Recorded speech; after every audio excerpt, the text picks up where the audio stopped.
The field of endless pillows.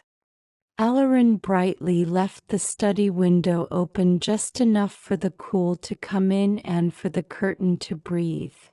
And in that soft breathing he felt the sky speak the last unworded sentences of evening. Those pale phrases that belong to the hour when birds settle their feathers and water grows reflective as a polished bowl. And the memory of the white owl remained about him like the afterglow of a lantern turned low. Not a figure beside him but a presence, a reassurance that the tender roads between sleeping minds were still there, shining with their soft thread work even when he could not see them. And because of that assurance he stepped into the night with ease, as one steps into a garden gate held open by a friend. He crossed the little yard where the garden that blooms by starlight rested with its leaves folded as if wearing a shawl, and the bowls meant for mirrored constellations stood half full of sky, holding the day's last color while they waited for darkness to deepen. And he whispered his usual greeting to the nettles and thyme and to the tiny moth that had laid itself upon a petal as if the petal had promised to carry it to morning. Then he followed the river path he knew, a path that had learned the size of his stride so well that sometimes he thought the ground laid its stones to meet his feet without asking a map. Downriver the bend widened and the air took on the plush hush of night that has decided to be kind, the kind that sits close to the skin and smooths it. And past that bend a meadow open like a book that has been waiting for years to be read by someone who will not flip through. A meadow made of pale pillows and round cushions and gentle billows, all arranged by the patient hand of the earth into a terrain of rest. And when Elorin saw it, he knew before he knew that he had come to a place where the world practices sleep the way a singer practices her scales, not as a forgetting but as a skill. The ground was not square and hard but softly domed, up and down in slow waves that would never throw a body off, and the pillowy shapes shone with a calm inward light as if they had been stuffed with thin clouds mixed with the fragrance of clean linen and the faintest hint of clover honey left near a window. And when he set his weight upon the first white rise, it received him with the perfect wideness of a lap that has held many kittens.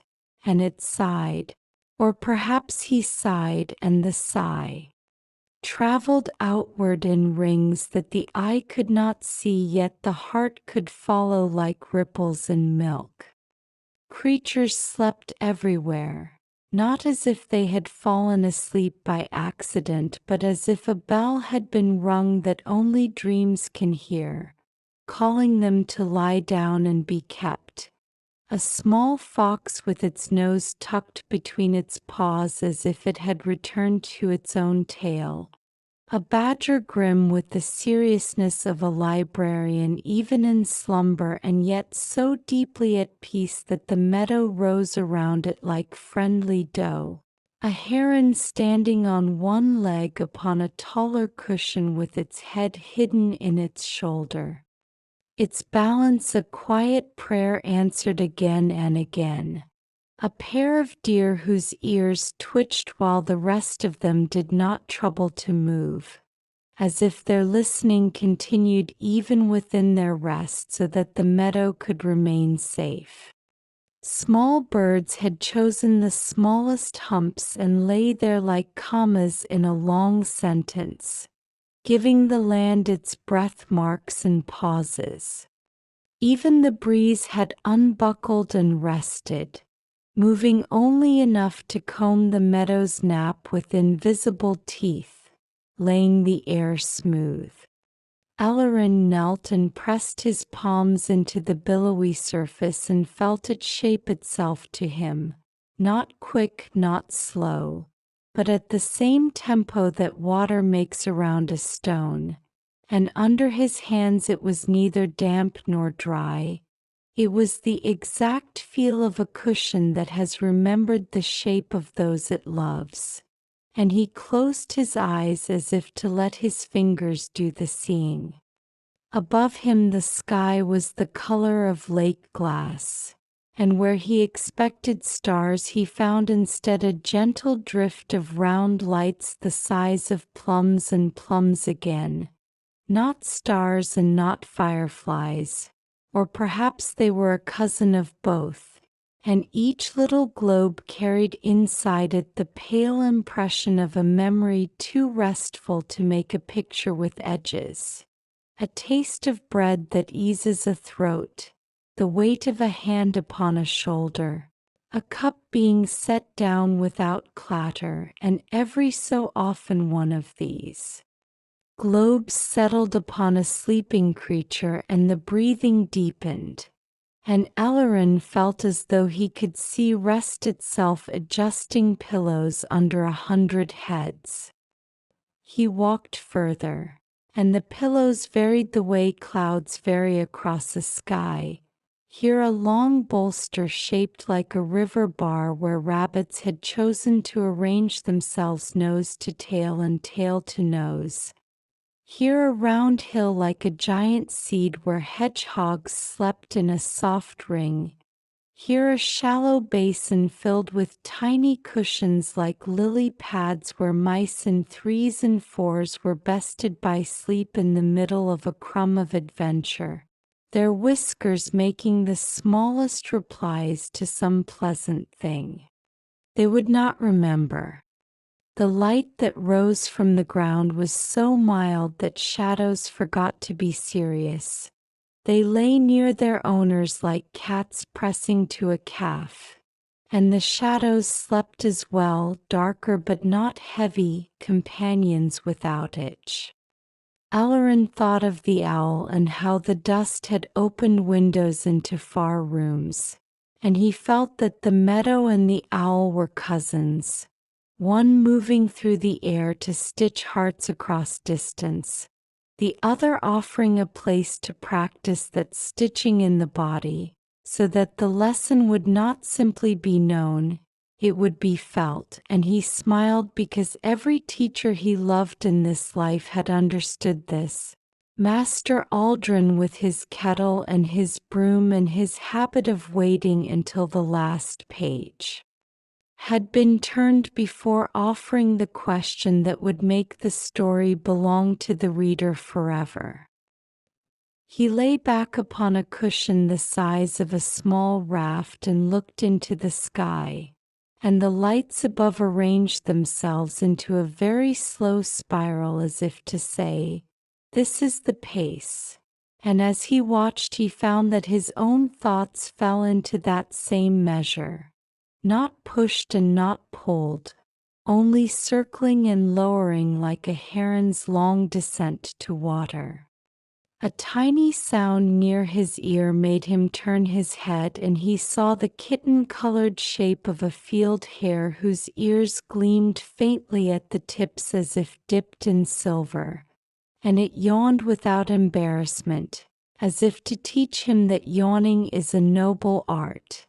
And after it yawned the pillow under it puffed, making a small nest for a nap of correct size, and the hare lay down dutifully as if obeying a law that required contentment.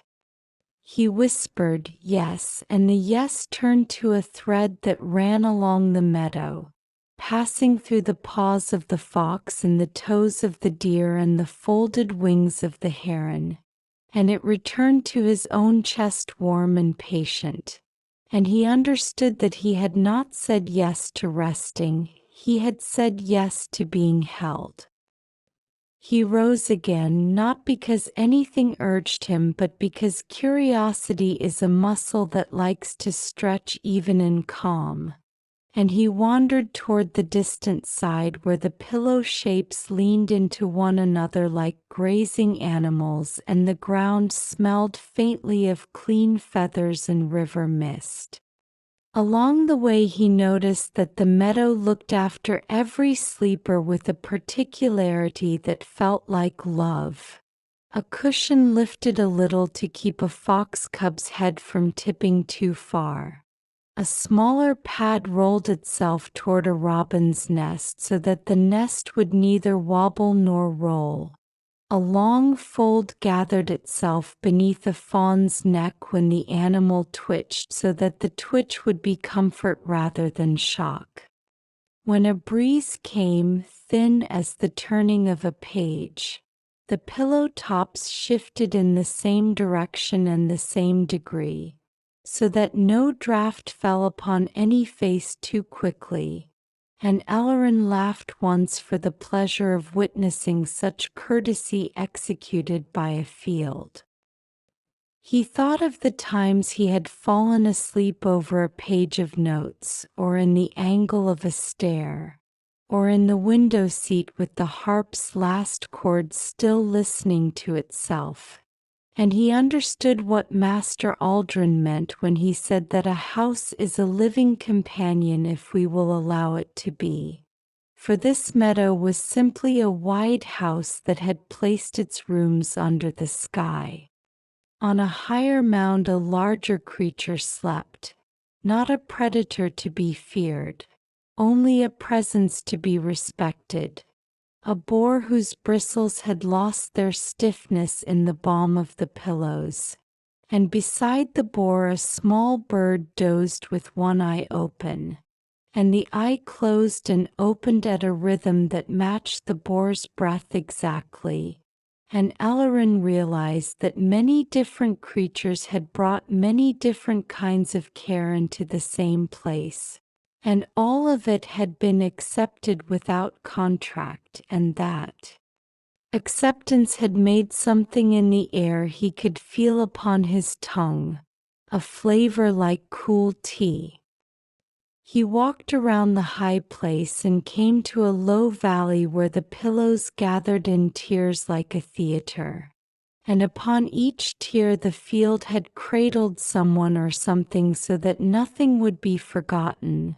A stack of folded cloaks forgotten by travelers now kept safe by a soft slope. A woven basket turned on its side near a badger set given a cushion of its own as if the basket had earned a rest after carrying berries. 3 pairs of old boots set beneath a leaning willow, and the willow had dropped its long fingers over them as though tucking them in. And the boots no longer looked discarded, they looked asleep. The longer he walked the more he felt the field teach him in that sturdy way that does not insist. The way bread teaches patience by rising when it is ready and not before. And he began to notice how his own body learned to rest one part at a time, shoulders loosening first, then the small muscles behind his eyes, then his calves that so often carried him without complaint, then the steady brave heart that beat not for glory but for circulation, that humble hero, and he placed his palm upon his chest and thanked it for its labor in a way he had not thought to do before. The drifting lights above altered as the night deepened, their glow turning from a faint peach to a milk blue, and within each he now saw a slightly clearer figure, not a picture of any person or animal, not a scene from a past day, but a shape that belonged to rest itself, the shape of a blanket being shaken slowly, the shape of steam rising from a mug, the shape of a roof line holding rain while a song is sung in another room. Sometimes the lights kissed the surface of a cushion and a little image would appear there for a blink. A piece of handwriting that said "Remember to breathe," a sketch of a spoon, a doorway with no door but a curtain. And once he saw the outline of Wistmere Tower itself resting upon a large low pillow the size of a barge, as if the house had chosen to lie down at last. And he laughed softly again, because even a house must sleep. At the margin of the meadow, where the pillows gave way to a fringe of real grass, he found a small spring that issued from under a cushion as if the earth itself were drinking while it reclined.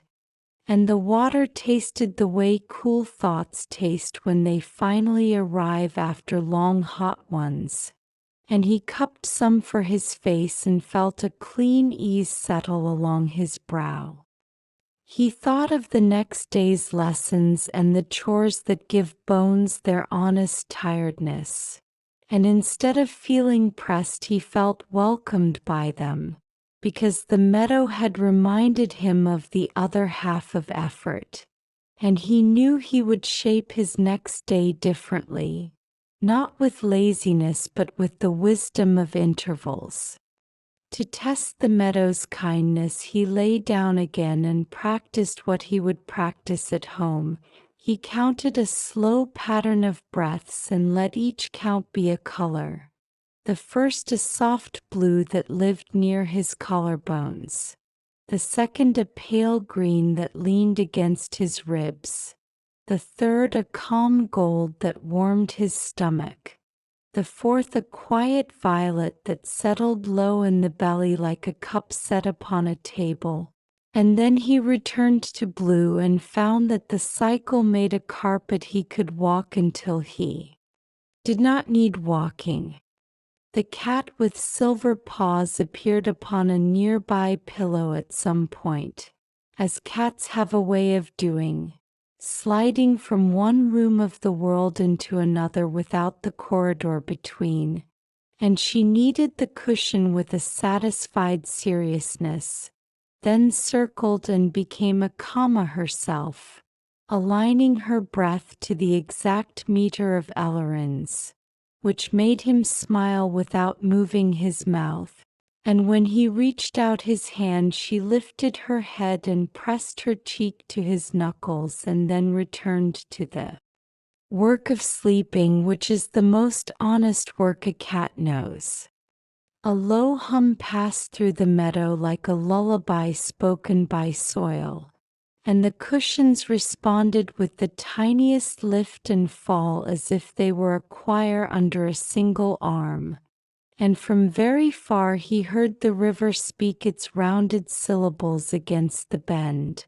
And the owl in some upper darkness moved once, and a few sparks fell, and those sparks made the next 10 breaths do their good work without attention. He turned on his side and watched a family of mice discover that their nest had become more comfortable in their absence.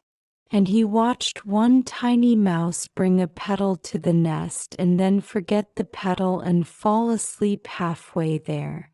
And the petal did not mind, it rested as well. Near his knees a small cushion presented a shallow bowl as if inviting a thought to be set down, and he placed in it a single small worry that had been traveling with him all week. The worry that he might disappoint the harp, which was a foolish worry and yet a real one, and the bowl accepted it and turned it into a fragment of picture, a window unlatched so air could move, and in seeing that picture he felt air move inside him, and the worry lay down and slept beside the petal. Hours passed or moments passed, he could not say which, and he dozed and woke and dozed again, and each waking felt like the smallest blossom opening and then closing with no one to watch. And whenever he woke he found some new courtesy near his body, a roll of cushion under his knees, the suggestion of a second pillow under his ear, a tiny light keeping the insects near his face uninterested in his face, and he found gratitude piling beside him like folded cloth, neat and reachable. He dreamed once of Wistmere's stairwell, and in the dream the stair rested, and he carried the stair to its bed and set it down. And in return the stair taught him a new way to turn a page so that the ear would not be frightened by the suddenness of the movement. And he woke laughing because the dream had told a joke, and it was a good one. When the moon had crossed half the sky and the tips of the pillows looked edged with frost, though frost had not yet arrived, Elorin sat up and felt the meadow shift to help him sit, the way a friend shifts on a bench so that both may be comfortable. And he looked out over the soft country he had crossed and felt the instruction of it become a flame no bigger than a match inside his chest, bright enough to see by, not large enough to scorch. And he promised aloud, "I will honor this. I will learn to end before I am emptied. I will put the broom down and let the last crumbs rest till morning. I will close the book when the second yawn arrives. I will trust that magic grows when soil is not constantly turned." The meadow made no reply in language, but many little replies in motion, and he felt they were yes. He stood and tested his balance, which answered with the calm of a stool with 3 even legs. And he checked on the fox family without leaning too close, and offered a silent blessing to the boar and to the heron and to the boots under the willow and to the basket and to the spring. And he touched the cushion that had carried his worry and thanked it for its alchemy. And the bowl shaped itself back into a roundness that looked like a smile. On the walk back the pillows slowly lowered their light as if dimming lamps in a quiet hall, and the lights in the sky drifted further apart, and the breeze, feeling clean and refreshed, took up a little more of its old duty and braided through the willow fringe with a sound like soft brushing on hair. And Elorin followed the river path home, his steps making the kind of soft sound that would not wake a mouse. At the gate he paused to look over his shoulder, and the meadow looked back, an entire country arranged for kindness. And he put his hand over his heart again because the body understands gestures better than speeches. And then he went through the gate, and the latch accepted his hand as if it had been oiled by rest. And he crossed the yard where the bowls caught the last faint stars, and the garden knew it would soon be time to open and chose to wait anyway, and he climbed the spiral stair. And the stair kept his promise to turn pages more slowly. And when he stepped into the study he saw the harp under its cloth, and he lifted the cloth without haste and played one line the way a candle lights a second candle. And the tower took that line and held it for him and for anyone else who might need it later, which pleased him very much. He poured a little water into a cup and placed it on the sill for the night to drink. He smoothed the blanket on his small bed so that his feet would find an even shore. He greeted the stone near his pillow in the language of the palm, which is pressure and warmth, and he lay down and did not reach for more. And as the room gathered its shadows like folded shawls, the last thing he heard was the cat settling on the chair with the minor thump of a book placed in the correct spot on a shelf. And the last thing he knew was that his next spells would come more easily because he had given the world time to speak back. And he slept not as if leaving the day, but as if entering the part of the day that most wants him. And in that entry the tower and the river and the orchard and the heron and the foxes and the boar and the spring and the boots and the basket and the willow and the drifting lights and the owl that once had scattered silver answered one another with a quiet that was more than quiet. It was agreement, it was the hush that follows a good promise.